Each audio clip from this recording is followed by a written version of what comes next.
मौला मेरा भी घर होवे उत्ते अरमान दी छां होवे।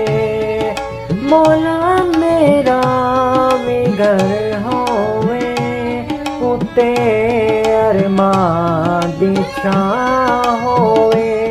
मेरे दरवाजे ते लिखिया, मेरे दरवाजे ते लिखिया 50-12 दा ना होवे।